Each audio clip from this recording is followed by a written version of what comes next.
Hello दोस्तों, PhD का एक नया नोटिफिकेशन स्टार्ट हो गया है जो कि आईआईटी तिरुपति से है। दोस्तों ये काफ़ी अच्छा इंस्टीट्यूट है।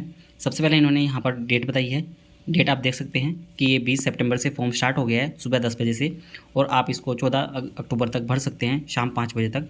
और दोस्तों जो आपका रिटन टेस्ट या इंटरव्यू होगा वो 5 नवंबर को होगा और उसके लेकर 18 नवंबर तक रहेगा, और रिजल्ट आपके बाद में अनाउंस कर दिए जाएंगे। और रिपोर्टिंग टाइम कैंपस के अंदर रहेगा जब आपका इंटरव्यू कंप्लीट हो जाएगा एडमिशन से रिलेटेड वगैरह, तो वो आप 2 दिसंबर से स्टार्ट हो जाएंगे और ओरिएंटेशन प्रोग्राम उसके बाद में कर देंगे।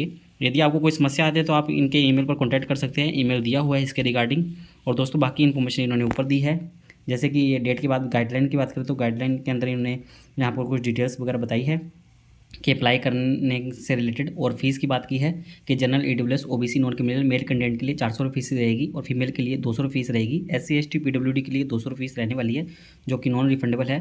और दोस्तों आगे कुछ और पॉइंट्स भी इन्होंने बताए हैं कि आप एक से ज़्यादा के अंदर भी अप्लाई कर सकते हैं, ये 3 ज़्यादा से ज़्यादा भर सकते हैं आप। और बाकी इनको रिजर्वेशन मिलेगा जो भी एससी एसटी ईडब्ल्यूएस पीडब्ल्यूडी है, कश्मीरी माइग्रेंट्स है। और दोस्तों आपको एसओपी भी बना के अपलोड करना होगा यहाँ पर। और कुछ और इन्फॉर्मेशन भी लिखी हुई है, ये passport size photo, signature, 10th certificate, 12th certificate, UG PG की मार्कशीट वगैरह ये सभी आपको अपलोड करनी होगी जो भी आप रिजर्वेशन से आते हैं या एसओपी के लिए। और बाकी आप जो एडिशनल लोग हैं एक्सटर्नल पार्ट टाइम या इंटरनल कैटेगरी, क्योंकि उनको भी आवेदन करना है वो कर सकते हैं यहाँ पर। तो उनके लिए अलग से जो डॉक्यूमेंट चाहिए वो बताए हुए हैं, जैसे कि एनओसी हो गया और प्रूफ ऑफ एम्प्लॉयमेंट हो गया। इस प्रकार के देख सकते हैं आप, नीचे फिर से ईमेल दिया हुआ है इन्होंने। बाकी और इन्फॉर्मेशन भी इन्होंने दी हुई है। जैसे कैटेगरी की बात करें तो यहाँ पर कैटेगरी के अंदर इन्होंने बता दिया है कि यहाँ पर एचटीआरए कैटेगरी है, जैसे कि रेगुलर फुल टाइम स्कॉलर, और नॉन एचटीआरए कैटेगरी भी है जिसके अंदर कि एक्सटर्नल आते हैं जो किसी के अंदर लगे हुए हैं।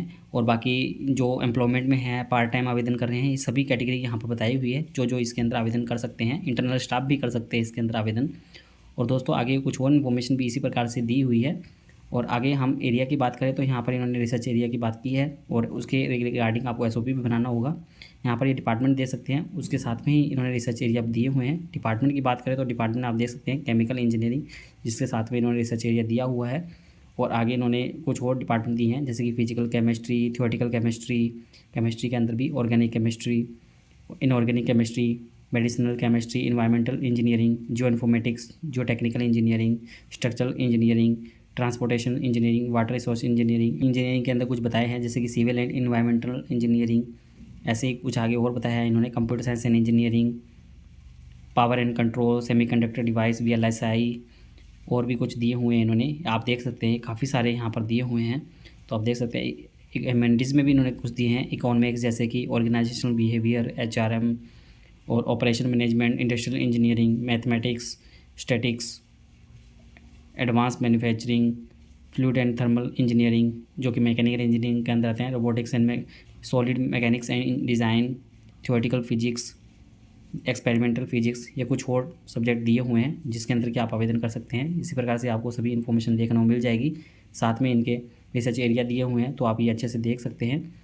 तो आप इसके अकॉर्डिंग अपना देख सकते हैं। और एसओपी आपको बनाना होगा, ये लिखा हुआ है साफ साफ, जिसके अंदर कि ये लिखे हुए कुछ subject chemical engineering, civil environmental engineering, computer science and engineering, chemistry, electrical engineering, mechanical engineering, chemistry, physics, जिसके अंदर की एसओपी मैंडेटरी है, आपको बनाना ही होगा।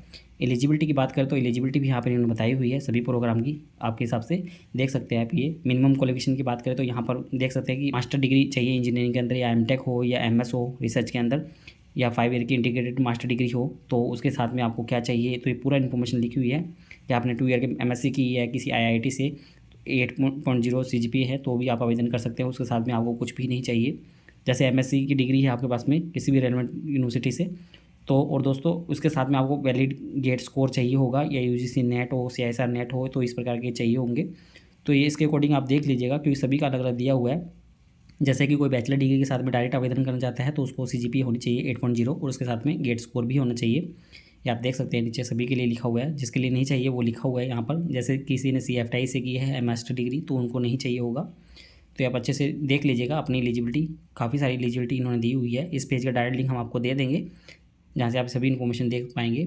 फाइनेंशियल असिस्टेंटशिप की बात करें तो यहाँ पर फाइनेंशियल असिस्टेंटशिप आपको दी जाएगी। नॉर्मल 37,000 से 42,000 पर रहती है, यहाँ पर 5 साल के लिए दी जाती है। और सिलेक्शन प्रोसीजर भी यहाँ पर इन्होंने दिया हुआ है कि selection procedure minimum eligibility criteria होना चाहिए और स्क्रीनिंग टेस्ट वगैरह या इंटरव्यू होगा तो उसके बेस पर होगा।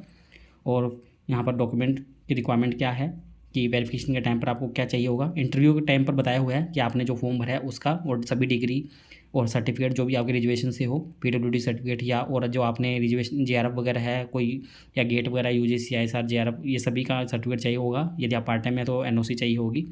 और एडमिशन के टाइम पर आपको क्या क्या चाहिए तो वो लिखा हुआ है यहाँ पर। ऑफर लेटर हो आपके पास में एडमिशन के लिए, और आपका 10 से लेकर मास्टर डिग्री के लिए सभी, कोई आधार कार्ड पैन कार्ड वगैरह कोई हो आपके पास में, और आपका रिजर्वेशन सर्टिफिकेट और 9 बजे से सर्टिफिकेट यदि पार्ट टाइम के अंदर आवेदन करना चाहते हैं, रिलीविंग लेटर, ये सभी इन्फॉर्मेशन यहाँ पर दी हुई है, देख लीजिएगा दोस्तों। और दोस्तों यहाँ पर फ़ीस की बात करें तो फ़ीस का स्ट्रक्चर भी यहाँ पर बताया हुआ है। यहाँ पर लिंक दी हुई है दोस्तों, लिंक देख सकते हैं आप यहाँ पर, इस पर क्लिक करके आप फ़ीस देख लीजिएगा। अप्लाई करने के लिए अप्लाई पर क्लिक करेंगे और यहाँ पर अप्लाई नाउ पर क्लिक करके आप आवेदन कर सकते हैं। दोस्तों इसके बारे में यही इन्फॉर्मेशन दी हुई है। दोस्तों उम्मीद करते हैं आपको हमारे द्वारा दी गई जानकारी अच्छी लगी होगी। यदि आपको हमारे द्वारा दी गई जानकारी अच्छी लगी हो तो आप हमारे चैनल को सब्सक्राइब कर सकते हैं और आप हमसे टेलीग्राम पर भी जुड़ सकते हैं ऐसे ही पीएचडी से रिलेटेड नए अपडेट के लिए।